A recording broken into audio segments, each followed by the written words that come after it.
독도는 자체 오염원이 거의 없어 주변 바다가 우리나라에서 가장 맑고 깨끗한 곳이다. 동도와 서도 사이의 수심이 얕은 지역. 수심 10m 내외의 바닥 대부분이 감태와 대황으로 숲을 이루고 있다. 돌돔과 뱅에돔도 군데군데 물이 지어 있다. 서도 주민 숙소 앞 작은 바위섬 밑에는 수중 동굴이 하나 있다. 길이 약 50m인 동굴로 들어가기 위해선 수문장의 허락을 받아야 한다. 바로 이 녀석, 문어다.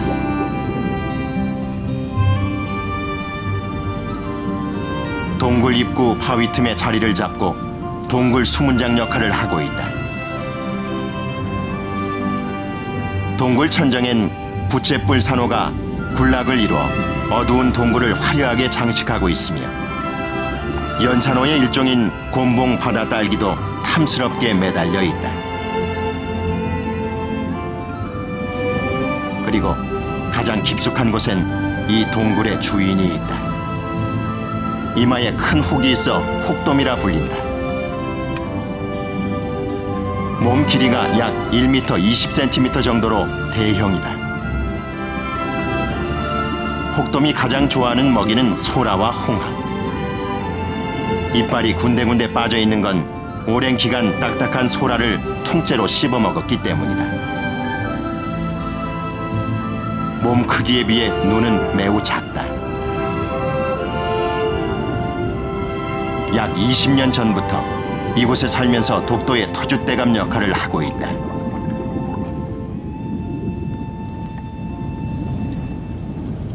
밤이 되면 대부분의 물고기는 활동을 하지 않는다.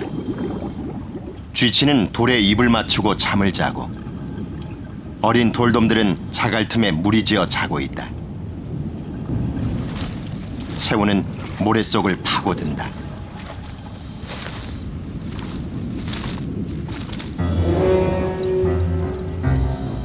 하지만 동굴 수문장 문어는 지금부터 사냥 시간.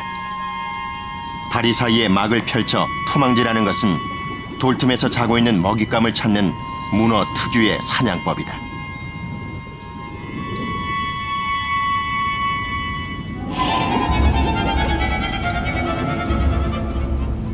또 다른 문어가 굴 입구에서 먹잇감을 노리고 있다.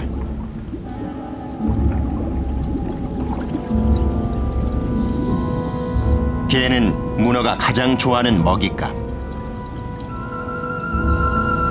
개가 눈치채지 못하게 조용히 다리를 뻗는다.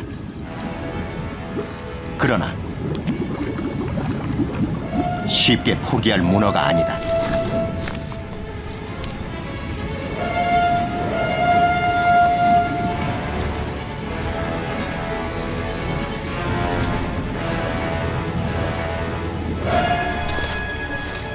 독도 최고의 포식자답게 문어는 이날 저녁에만 모두 3마리의 개를 잡아먹는 장면이 카메라에 포착됐다.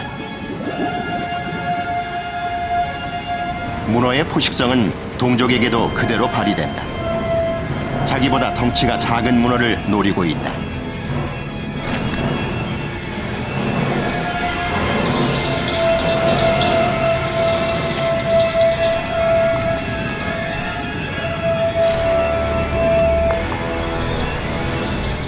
구사일생으로 도망가는 작은 문어.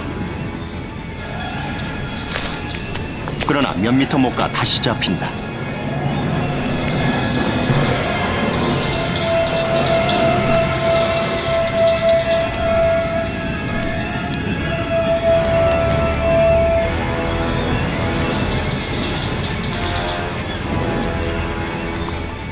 작은 문어를 완전히 제압한 큰 문어. 바위 틈 사이에 작은 문어를 밀어넣고 천천히 성찬을 즐긴다.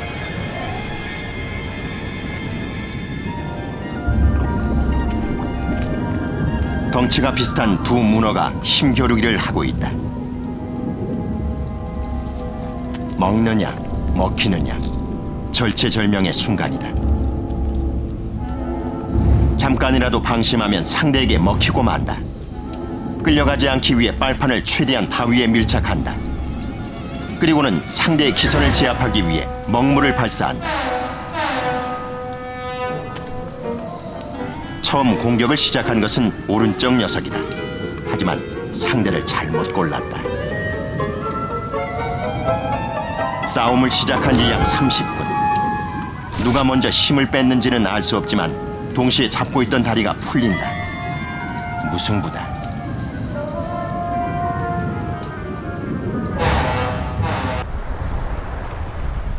제주도 서귀포 앞바다에는 3개의 섬이 있다. 숲섬과 문섬 그리고 범섬. 3섬 모두 천연기념물로 지정 보호되고 있다. 이 중 서귀포항 바로 앞에 위치한 문섬은 연중 스쿠버 다이버들의 발길이 끊이지 않는 곳이다.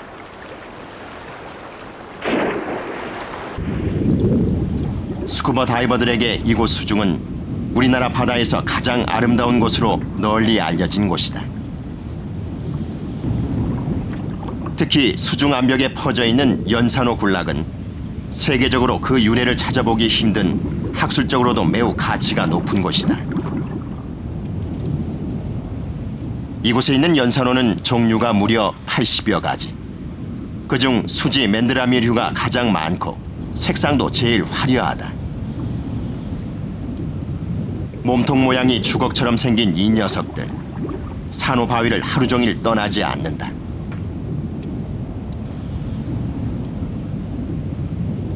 파랑돔이 무리지어 떠 있다. 그 아래 큼직한 돌 밑 파랑돔 암수가 짝을 지어 한창 산란 중이다.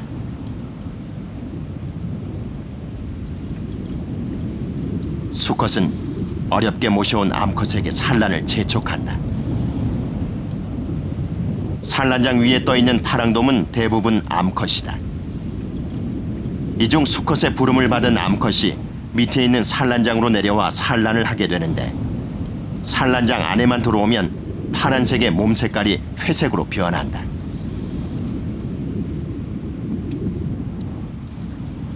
산란터가 넓을 경우 암컷 여러 마리가 교대로 초대받게 되는데 암컷 한 마리가 산란하는 시간은 3분이 채 안 된다.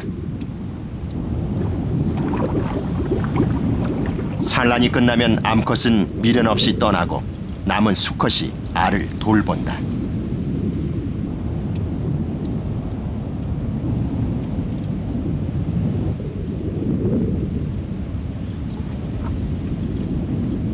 인근의 또 다른 산란자.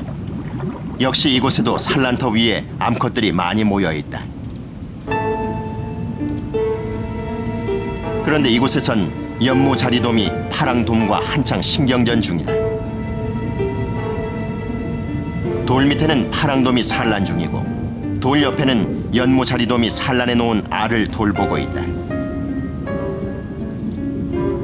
연무자리돔은 산란하기 위해 내려오는 파랑돔 암컷이 자기 알을 먹으러 오는 것으로 생각해 내쫓는 것이다. 알들이 부화하려면 약 일주일. 그때까지 알을 지켜야 하는 연무자리돔과 산란을 해야 하는 파랑돔의 싸움은 계속된다.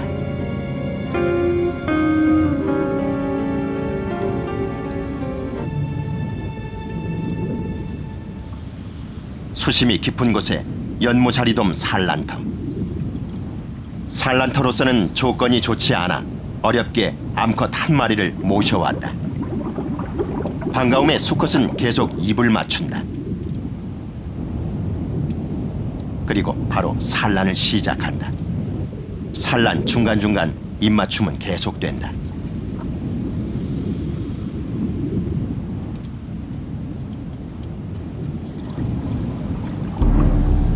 이때 등장한 미역치.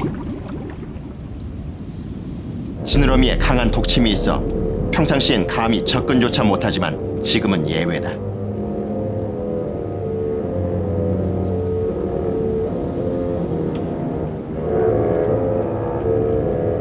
꼬리치기로 기선을 제압한 후 입으로 마무리한다. 침입자를 퇴치한 암수. 입맞춤과 함께 산란은 계속 이어진다. 해마다 여름이면 이곳 문섬 수중은 온갖 종류의 고기들로 가득 찬다. 그중 가장 크게 무리를 짓는 것은 자리돔이다. 물반, 자리돔 반이다. 여름철은 자리돔의 산란기. 바닥에 있는 바위는 대부분 자리돔의 산란터로 이용된다.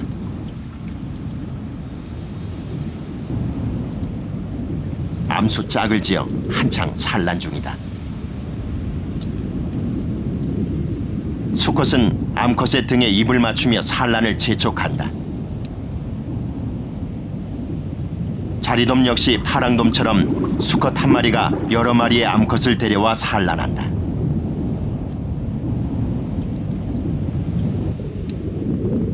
바위가 평평하고 넓은 산란터 위에는 여러 마리의 암컷들이 자기 순서를 기다리며 대기하고 있다.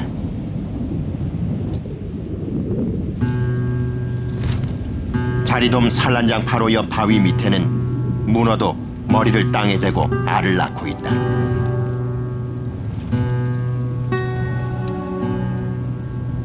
문어의 산란기는 봄부터 여름까지. 포도송이처럼 타래를 엮어 돌 밑에 붙이는데 많게는 40만 개까지 알을 낳는 것으로 알려져 있다.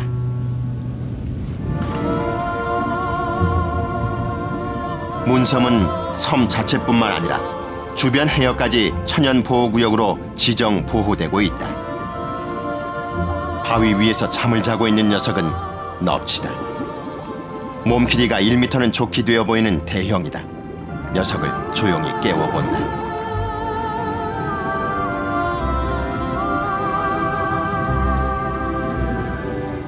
우리에게 광어라는 이름으로 널리 알려진 넙치. 남해구로 인해 자연산 넙치는 개체수가 급격히 줄어든 지 오래다. 하지만 이곳 문섬 주변 해역에선 대형 넙치를 쉽게 찾아볼 수 있다.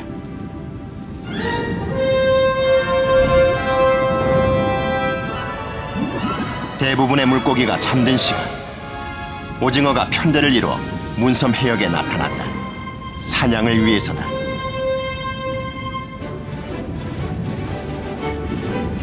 오징어가 노리는 것은 감태나 산호 사이에서 자고 있는 물고기. 특히 산란기 살이 오른 자리돔은 오징어가 제일 좋아하는 사냥감이다. 산호 사이 자리돔이 포착됐다.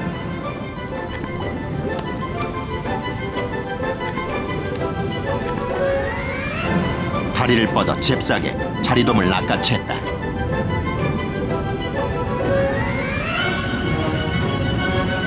오징어는 입이 작아 사냥감을 바로 삼키지 못한다. 아직 살아있는 자리돔을 다리로 감싸고 이동한다.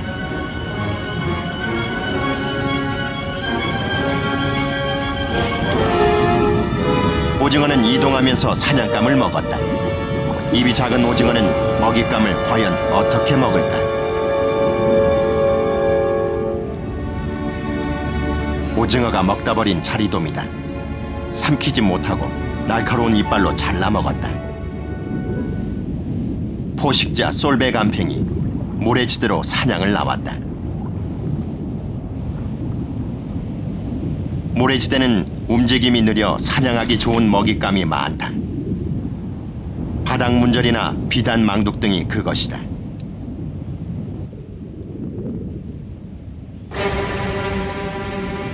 배에 알이 가득 찬 솔배간팽 암컷.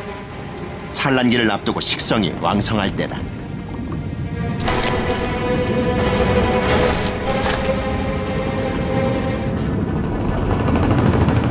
솔배간팽 사냥 순간의 시간은 약 0.02초. 사냥감이 포착되면 아주 천천히 접근한다.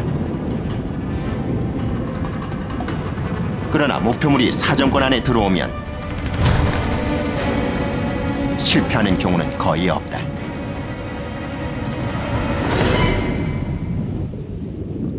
사냥을 마친 암컷, 어디로 이동한다. 알로 가득 찬 배가 탱탱하다. 생식공도 반쯤 열렸다. 주변에 수컷들이 모여든다. 이 중 한 마리만 선택해야 한다. 가장 끈질기게 따라다니던 수컷이 짝으로 결정됐다.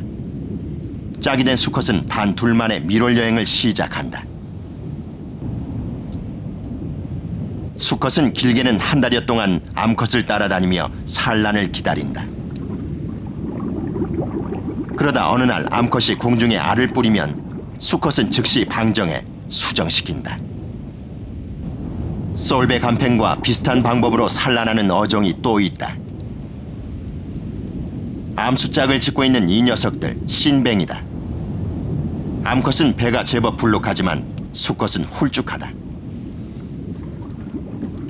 암수 색깔은 다르지만 한 종류다. 신뱅이는 상황에 따라 몸 색깔을 수시로 바꾸는 특별한 능력을 갖고 있다. 며칠 후 녀석들의 몸 색깔은 변했고 배도 더 붉어졌다. 암컷이 이동하자 수컷은 암컷의 꽁무니만 쳐다보며 따라간다. 암컷은 배가 너무 불러 이동이 여의치 않다. 수컷이 암컷의 꽁무니에서 시선을 떼지 못하는 이유는 산란이 임박한 암컷의 생식공을 계속 응시하기 위해서다.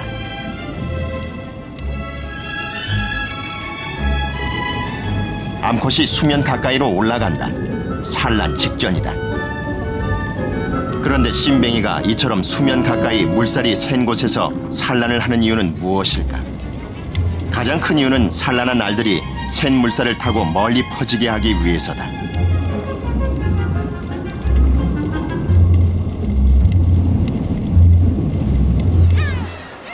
여름철 수온이 올라가면 독도 해역에도 대형 해파리가 많이 발견된다.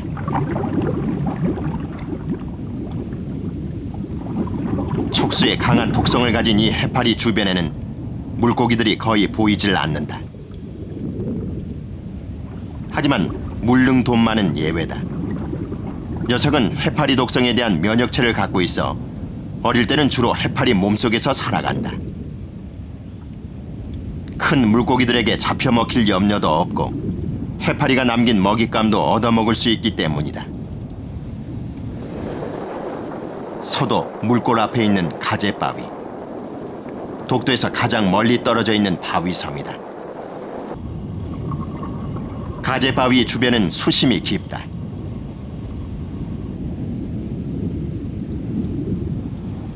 수직으로 된 암벽이 수심 35m까지 이어진 곳. 독도에서 가장 큰 백송이 있다. 산호의 한 종류로 생긴 모습이 흰 소나무를 닮아 백송이라 불린다.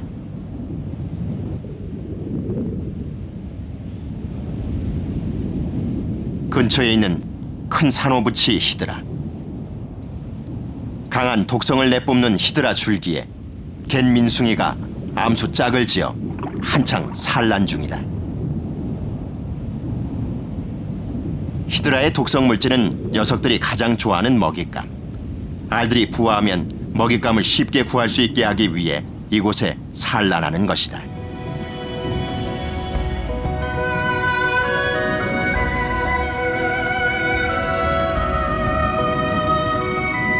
독도 바다의 특징 중 하나는 이곳에 대형 어류가 많이 서식한다는 것이다. 특히 여름이 되면 연근해에서는 찾아보기 힘든 가다랑어와 같은 대형 희귀 어종들이 무리지어 이곳까지 올라온다. 서귀포 보목리 앞바다는 바로 앞에 숲섬이 있어 수심이 얕고 파도가 세지 않아 각종 해조류가 잘 발달해 있다. 그래서 각종 어류가 많이 모이는 곳이다. 오징어가 산란을 위해 이곳을 찾았다. 건강한 해조류는 오징어 산란의 최적의 장소. 암수 짝을 지어 한창 산란 중이다. 암컷은 감태 줄기에 알 주머니를 붙인다. 수컷은 암컷이 산란하는 동안 바로 옆에서 망을 본다. 산란 도중 천적이나 침입자가 있을 경우 암컷에게 알리기 위해서다. 산란은 같은 자리에 반복해서 행해지는데 약 10분 간격으로 왔다 갔다 하면서 40여 개의 알주머니를 붙였다.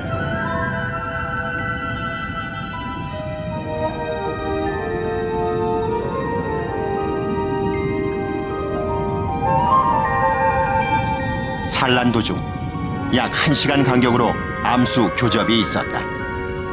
한 번 교접으로 약 6개의 수정된 알주머니를 붙이는데 처음 붙였던 장소를 정확하게 찾아와 아주 신중하게 감태 줄기의 빈자리를 찾는다.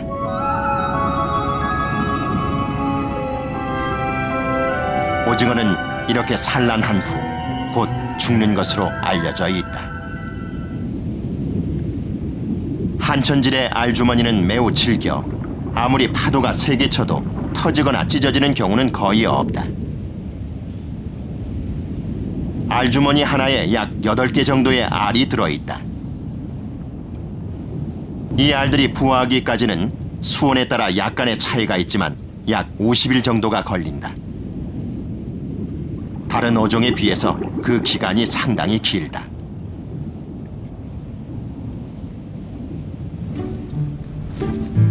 약 한 달 전에 산란한 문어. 8개의 다리를 모두 들어 알을 지키고 있다. 어미의 극진한 보살핌에 알들은 모두 건강해 보인다. 눈이 생긴 걸로 보아 부화할 날이 얼마 남지 않았다. 어미는 산란 후 약 한 달이 넘도록 잠시도 이 둥지를 떠나지 않았다. 아무것도 먹지 않고 오로지 알 지키기에만 전념해온 어미. 부화 시기가 가까워오자 더욱 예민해졌다. 주변에 있는 돌과 굴껍질을 끌어모아 둥지 앞을 가린다.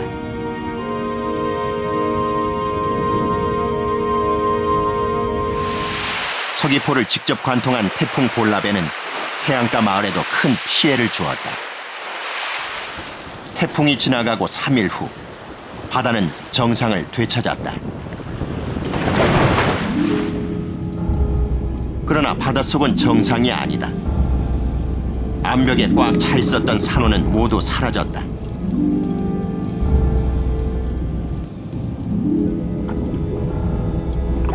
알을 지키던 문어가 죽어 있다. 죽은 지 약 3일가량 돼 보인다. 태풍에 의한 강한 파도가 바닷속을 덮칠 때 어미는 바위 및 산란장에서 꼼짝 않고 알을 지켰을 것이다. 그러다 문섬 절벽에서 떨어진 바위에 깔려 죽은 것이다.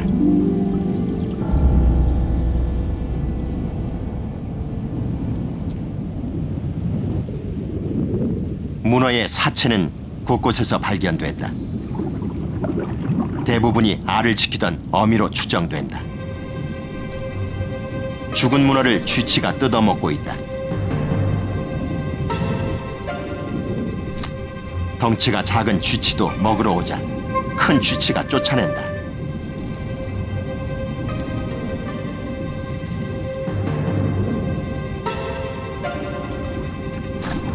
입으로 쪼아먹던 큰 쥐치가 문어다리 하나를 통째로 입에 물었다.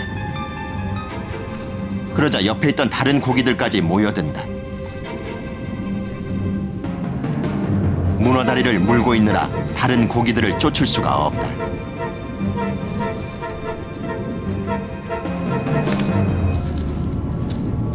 한 생명의 죽음이 또 다른 생명에게는 그 생명을 이어가게 하는 원천이 된다. 자연의 섭니다.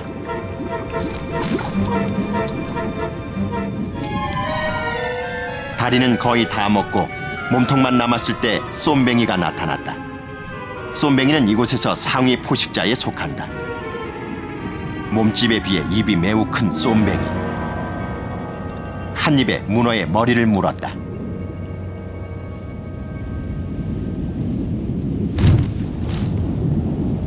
쏨뱅이 2마리가 나란히 붙어 있다. 자기 영역을 지키며 단독 생활을 하는 쏨뱅이의 특성상 좀처럼 볼 수 없는 광경이다. 아니나 다를까 한 녀석이 다른 녀석의 입술을 깨물었다. 싸움이 시작된 것이다. 입술을 물린 녀석 순간적으로 상대의 머리를 물어 반격한다. 눈까지 물린 녀석 아무런 저항 없이 가만히 있다. 괴로워하는 기색도 없다. 약 1분 후 전세는 다시 역전.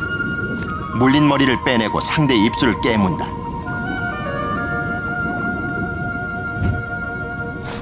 그리고는 상대의 머리통을 삼킨다.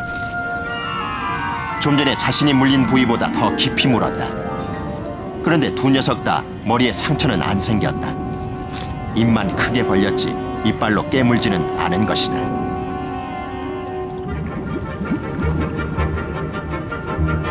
참 특이한 영역 싸움이다.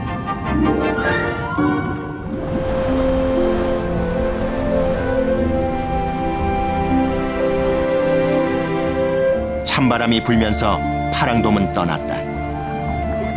하지만 정착어종 자리돔은 남아있고 모자반은 새싹을 틔운다. 돌돔도 무리지어 독도 바다를 누빈다. 지난 여름 태어난 치어들도 무리지어 다닌다. 우리나라에서 가장 물이 맑은 독도 해역, 아름다운 수중 세계를 자랑하는 서귀포 앞바다, 제주에서 태어나 내년 여름 독도를 다시 찾을 파랑도, 우리 바다가 좋아 먼 남쪽 바다에서 올라오는 각종 열대어,